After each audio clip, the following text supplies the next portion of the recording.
Selamat datang kembali di channel YouTube saya dengan pembelajaran kimia. Hari ini kita akan membahas tentang hidrokarbon. Hidrokarbon ini dipelajari di kelas 11 pada bab awal. Apa sih yang dimaksud dengan hidrokarbon? Hidrokarbon ini sering disebut juga dengan senyawa-senyawa organik, di mana hidrokarbon ini adalah suatu senyawa yang hanya terdiri dari atom C dan H.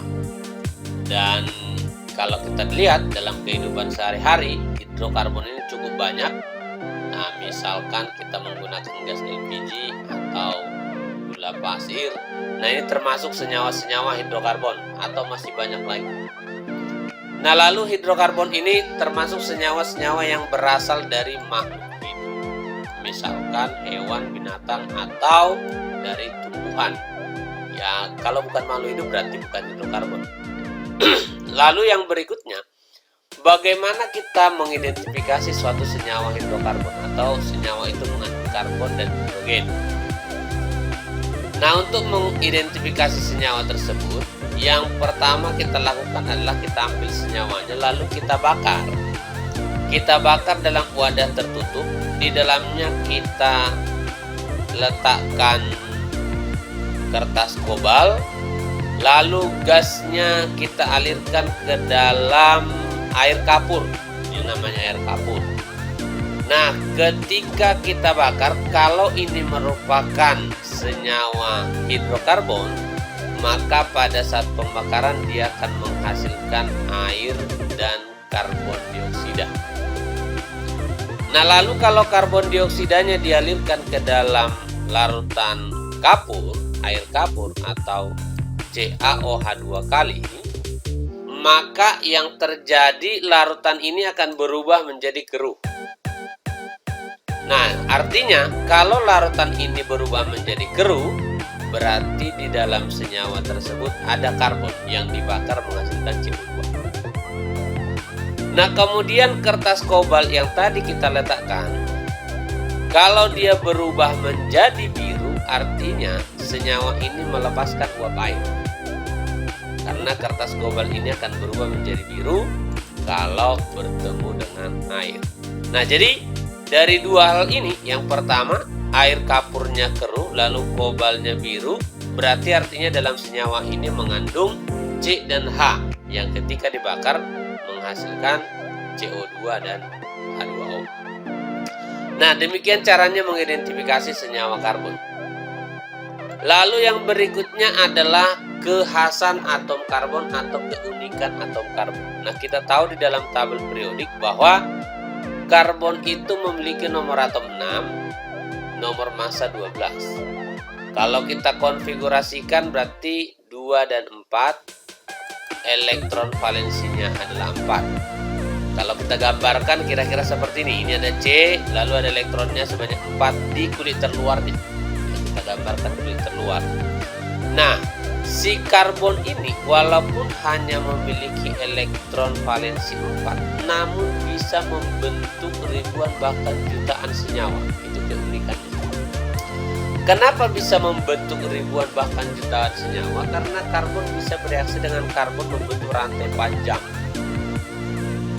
Karbon bisa bereaksi dengan atom-atom sejenisnya, atom-atom karbon sendiri, membentuk rantai, bermacam-macam rantai dan ukuran yang sangat panjang atau yang sangat besar. Contoh, satu karbon ini bisa membentuk ikatan dengan karbon yang lain dengan memberikan masing-masing memberikan satu elektron, sehingga terbentuk ikatan tunggal seperti ini.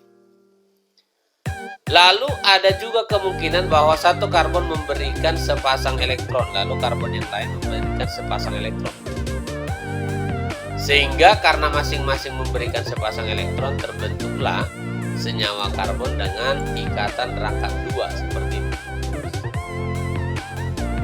Ada juga kemungkinannya bahwa karbon itu memberikan 3 elektron. Nah, masing-masing memberikan 3 elektron sehingga terbentuk ikatan rangkap 3 seperti ini. Nah, dari kemungkinan-kemungkinan ini mengakibatkan begitu banyaknya senyawa karbon yang mungkin terjadi.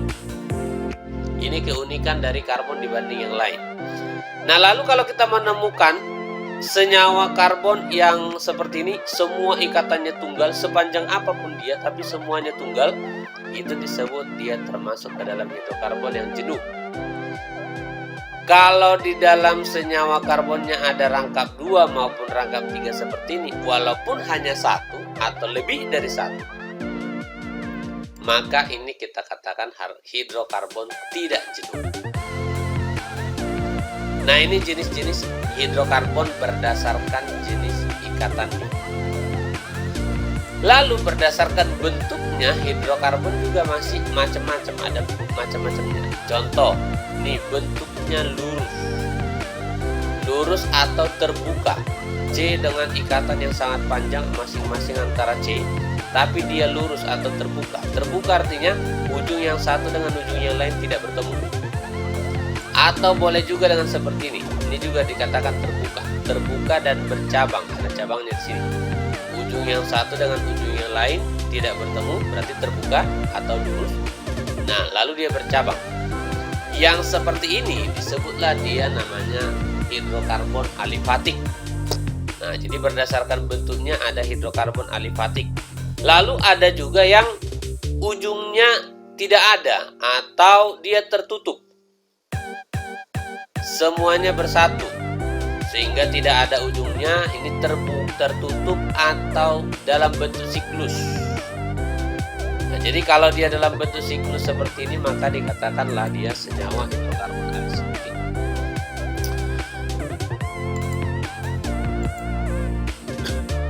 Nah, dari banyaknya ikatan yang terjadi antara atom karbon sehingga memungkinkan ada beberapa jenis atom karbon. Nah, contoh kalau senyawanya seperti ini. Kalau senyawanya cukup besar seperti ini, maka ada berapa atom C ini? 1, 2, 3, 4, 5, 6, 7, 8, 9, 10. Nah, yang ini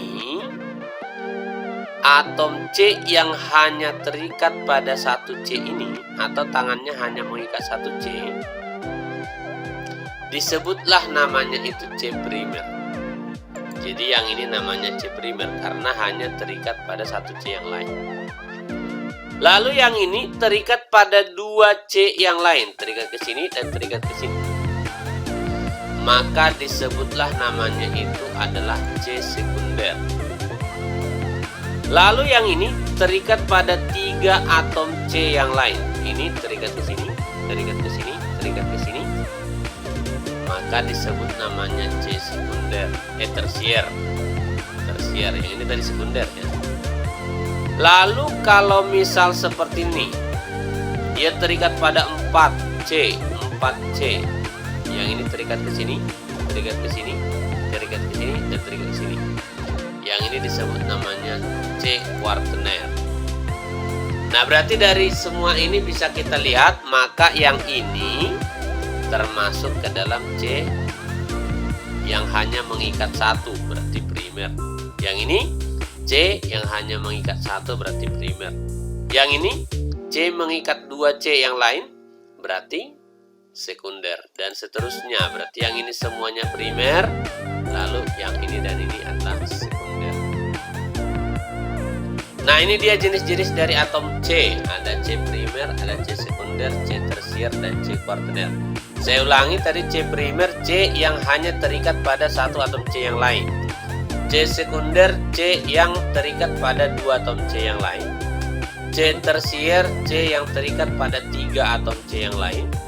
C kuartener C yang terikat pada 4 atom C yang lain. Nah, lalu tadi dikatakan bahwa hidrokarbon itu senyawa yang terdiri dari C dan H. Nah, bagaimana caranya melengkapi si H pada senyawa yang seperti ini?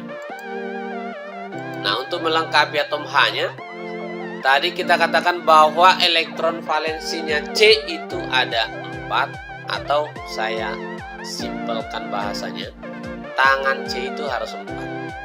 Nah, contoh yang ini tangannya baru 1, maka butuh 3 lagi. 3 lagi itu kita lengkapi dengan H. Nah, berarti begini. Yang ini C-nya sudah memiliki 2 tangan. Berarti supaya 4 kita lengkapi dengan 2 H. C yang ini sudah memiliki 3 tangan. Berarti supaya lengkap hanya kita kasih 1 H. Nah, demikian seterusnya. Berarti yang ini 2 H-nya. Lalu yang berikutnya di sini 1 H. 2 H-nya karena 2 tangan sudah dipakai. Lalu yang berikutnya di sini 3 H-nya. Yang berikutnya di sini juga 3. Yang berikutnya di sini juga 3. Lalu di sini juga 3. Nah, yang ini enggak ada lagi H. Kenapa tidak ada? Karena keempat tangannya sudah kepakai. Nah, begini caranya melengkapi atom H pada senyawa karbon. Namun penulisannya nanti kalau seperti ini kan terlalu besar, memakan banyak tempat, sehingga sering penulisannya dimampatkan atau dirapatkan. Nah, caranya, di sini di paling ujung H-nya ada 3, maka tinggal kita tulis saja CH3. Pada C ini H-nya ada 2, tinggal kita tulis H2. Pada C ini H-nya 1, berarti tinggal kita tulis H. Dan seterusnya di sini tinggal H2, di sini H3, yang tadi 1 2 3. Lalu di sini H-nya 3, 1 2 3. Lalu di sini juga 3, 1 2 3. Di sini 2, yang ini dan ini. Lalu di sini 3, 1 2 3. Nah, demikian teman-teman untuk pengenalan hidrokarbon. Nah, sampai di sini dulu pertemuan kita. Masih banyak materi hidrokarbon ini. Supaya lebih paham nanti silahkan ikuti terus channel saya untuk video-video selanjutnya. Dan jangan ragu teman-teman untuk membagikan video ini ke teman-teman Anda. Sampai di sini, terima kasih.